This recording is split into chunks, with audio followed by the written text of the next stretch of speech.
आदित्य, सबसे पहले तो मुझे ये बताइए कि अगर हम अभी मैच देखें इंडिया और बांग्लादेश का, तो वो देखते हुए कोई ऐसी फीलिंग आ रही है कि पाकिस्तान भी उससे थोड़ा बहुत कुछ सीख कर तो आगे इंग्लैंड के खिलाफ ऐसी कोई परफॉर्मेंस दे सकता है? अल्लाह करे कि वो पाकिस्तान जो है वो इस तरह की हरकतें और इस तरह की परफॉर्मेंसेस सीखे, क्योंकि यहाँ पर जो सुपरस्टार्स हैं हमारे, वो अनफॉर्चुनेटली वो अपने आप को सुपरस्टार समझते हैं और वो किसी किस्म की दूसरे प्लेयर को मानने के लिए तैयार नहीं होते और उससे कुछ सीखते भी नहीं है। सीखने का अमल देखें कब्र तक जारी रहता है। और हमारे प्लेयर्स को चाहिए, हमारे कप्तान को चाहिए और हमारे साइंटिस्ट जो हेड कोच हैं, टीम मैनेजमेंट स्टाफ है, उनको चाहिए कि कम से कम पाकिस्तान की क्रिकेट को अगर बेहतर करना है तो अपने एनालिस्ट, अपने पास जो स्टैट्स वाले लोग हैं, उनको समझाएं और उनको ख़ास तौर पर प्रोफेशनलिज्म सिखाएं, उनको प्रोफेशनली तौर पर जो है वो हैंडल किया जाए। उनको पता लगे कि यार मुल्तान की पिच जो है वो ये बिहेव करती है। अगर खुदा न खास्ता बारिश 3 दिन तक जारी रहती है, वैसे तो मुल्तान में गर्मी होती है, मौसम गर्म होता है, लेकिन अगर 3 दिन 4 दिन तक बारिश होती है तो उसके बाद से पिच ने कैसा बिहेव करना है, उसके बाद से ग्राउंड ने कैसा बिहेव करना है, ये फिर आपके पास जवाब ना हो कि आप जो है वो प्रेस कॉन्फ्रेंस में जाएं और उसके बाद जाते साथ ही आप कह दें कि जी हमारा जो पिच थी उसको हम रीड नहीं कर सके। ये वाला आप बहाना ना बनाएं। सिर्फ सोचने और समझने की बात यह है कि बांग्लादेश और इंडिया का जो मैच था वो अलार्मिंग सिचुएशन है पूरी दुनिया के लिए, जो कि भारतीय टीम ने 72 की घंटी बजाई है। हमेशा से यही चलता आया कि भारत अपने घर में जो है वो शेर होता है और अपने घर में बुलाकर जो है वो मेहमानों की खातिर तवाज़ो अच्छी तरीके से करता है, वो अच्छे तरीके से उनकी देखबाल भी करना जानता है।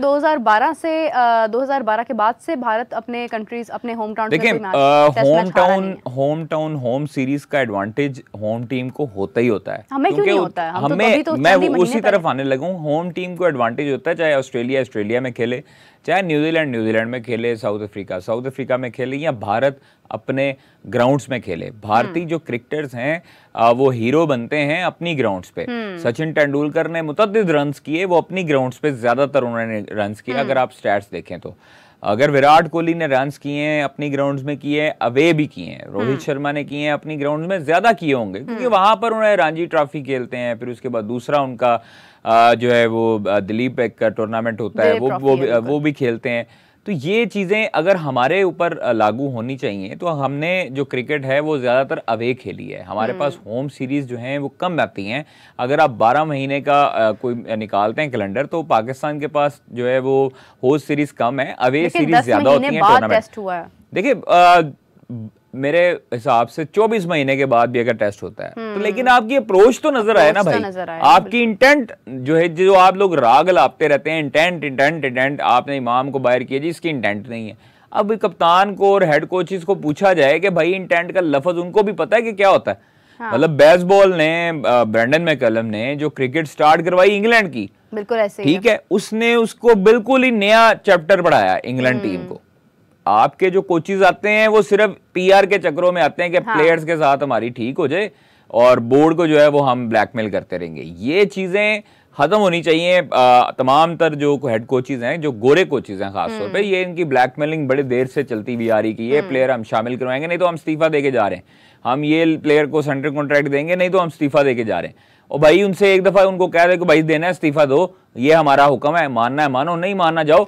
आप लोग आए और गए। देखिए यही तो चीज है कि अगर लाखों रुपए लेते हैं, अगर वो लाखों डॉलर लेते हैं या हजारों डॉलर लेते हैं पाकिस्तान क्रिकेट बोर्ड से, तो भाई वो अपने पाकिस्तान क्रिकेट बोर्ड के एम्प्लॉई हैं। वो पाकिस्तान क्रिकेट बोर्ड को उल्टा जो है वो आंखें दिखाना शुरू कर देते हैं और कोचेस, गोरे कोचेस जो हैं वो ज्यादातर धमकी मेज लहजे में आ जाते हैं कि जी ये नहीं है, हमने इस्तीफा दे देना। मोहम्मद यूसुफ का जो मामला हुआ वो यही हुआ कि वो गोरे कोच के साथ बहस रहे थे, बहसते गोरे कोच कहता कि जी आप अपनी मर्जी कर ले, मैं फिर इस्तीफा देके घर चले जाता हूँ। इस्तीफा देने पे उतर आई बात। तो ये चीज़ें नहीं होनी चाहिए। पाकिस्तान क्रिकेट में एक ट्रैक बनना चाहिए और उस ट्रैक पे पाकिस्तान टीम को ट्रैवल करना चाहिए। आपकी पाकिस्तान टीम इस टाइम पर डी ट्रैक है और आपकी पाकिस्तान टीम के अगर पास ट्रैक होता भी है तो वो जिगजैग है। उनको नहीं पता कि किस तरफ जाना है, किस तरफ नहीं जाना। जो उनकी हिकमत अमली सेट होती है, पाकिस्तान टीम की अगर बॉन्डिंग स्टार्ट होना शुरू हो जाती है तो कुछ ऐसे अनासर दरमियान में आते हैं कि वो ये नहीं सोचते कि पाकिस्तान टीम जो है वो उसके लिए बेहतर हो रहा है। जिस तरह 2021-22 में हमने देखा है कि जेल इन हुई हुई थी एक टीम, पाकिस्तान टीम जो थी वो जेल इन हुई हुई थी और बाबर की कप्तानी में खेली थी, पर कुछ ऐसे अनासर दरमियान में आए जो ये नहीं चाहते थे कि पाकिस्तान टीम अच्छे तरीके से खेले। कादिर, मुझे ये भी लगता है कभी कभी कि शायद मिसबाह उल हक के जाने के बाद जो है ना वो हालात ज्यादा खराब हुए हैं। नहीं, आपके पास देखिए, आपके पास सरफराज अहमद आए, सरफराज अहमद की कप्तानी में कोचिंग की मतलब बात कर रही हूँ। हाँ, उधर से मैं समझता हूँ कि थोड़े बहुत हालात बिगड़ना शुरू हो चुके थे, प्लेयर्स पावर की तरफ आना शुरू हो चुके थे और पाकिस्तान क्रिकेट बोर्ड कमजोर होता जा रहा था। रमीज राजा दौर में ये हुआ था कि बहुत ज्यादा प्लेयर को पावर दे दी गई थी, कप्तान को, प्लेयर्स को बहुत पावर दी गई थी। उनको कहा था कि जी आप हैं, आप लोग जो कहेंगे वही होगा, सारी चीजें आपको मिलेंगी, आप लोगों ने परफॉर्मेंस देनी, और परफॉर्मेंस नजर भी आई है। प्लेयर को जब आप इजी रखते हैं ना, उस टाइम फिर आप उससे काम ले सकते हैं। आप लोग प्लेयर्स को डरा धमका के रखेंगे, जब उन्हें कहेंगे ये 2 लीग्स खेलनी है, या ठीक है लीग्स 2 ही होनी चाहिए मैक्सिमम। आप इंडिया की तरफ अगर बात करते हैं तो उनके पास 1 लीग होती है, वो आईपीएल खेलते हैं, उसके बाद वो कोई लीग नहीं खेल सकते, वो अपनी डोमेस्टिक खेलते हैं। अगर वो नहीं डोमेस्टिक खेलना चाहते तो वो रेस्ट करते हैं और रेस्ट के बाद वो इंटरनेशनल टीम में आते हैं। यहाँ पर उल्टा हिसाब है, यहाँ पर जो प्लेयर्स हैं वो गुस्सा कर देते हैं अगर उनको लीग्स का एनओसी ना मिले। ठीक है, उनका हक है, 2 लीग्स अगर पाकिस्तान क्रिकेट बोर्ड ने कहा है, और जो सेंट्रल कॉन्ट्रैक्टेड प्लेयर्स होंगे उनके ऊपर तो लागू होता है क्योंकि वो पे रोल पे हैं। पाकिस्तान क्रिकेट बोर्ड से वो महीने भर तनख्वाह लेते हैं और साल भर तनख्वाहें लेते हैं।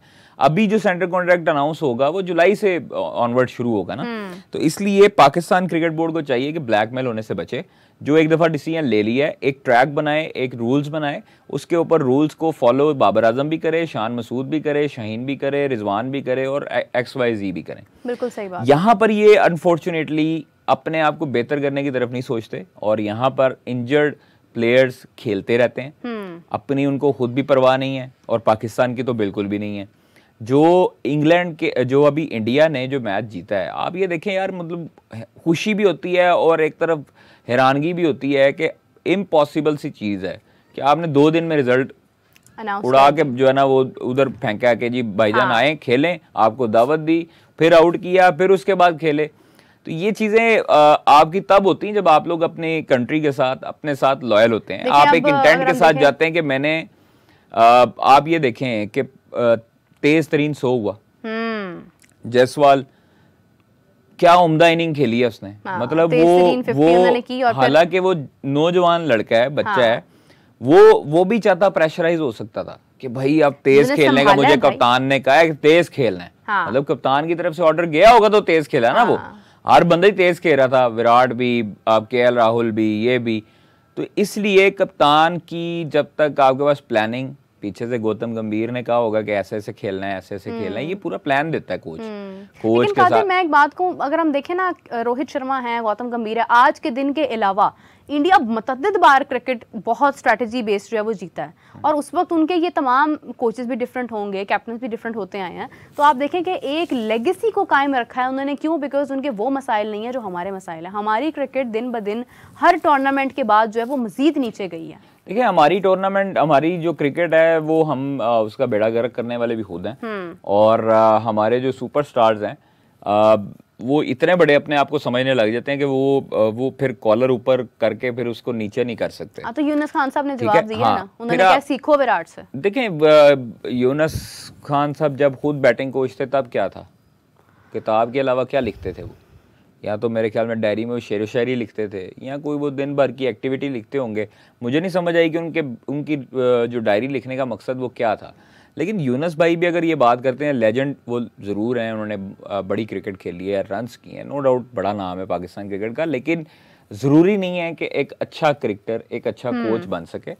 और आपके कई ऐसे कोचेस होंगे जिन्होंने क्रिकेट नहीं खेली, 1-2 मैच खेले हैं, लेकिन उनके पास तजर्बा ऐसा है, उनकी माइंड सेट ऐसे है। मैं समझता हूँ कि अगर पाकिस्तान क्रिकेट की ग्रास रूट लेवल की क्रिकेट अगर बेहतर करनी, हाँ, अगर सलमान बट के ऊपर वो चार्ज एलिगेशन ना होता, तो मैं समझता हूँ इस करंट एरा में हमारे लेजेंड्स से ज़्यादा उसके पास ऐसा नॉलेज है कि वो पाकिस्तान की अंडर-19, अंडर-16 पर अगर काम करे तो हमारे पास मुतअद्दिद लड़के ऐसे निकलें जो बाबर आजम को दूर दूर तक छोड़ दें पीछे।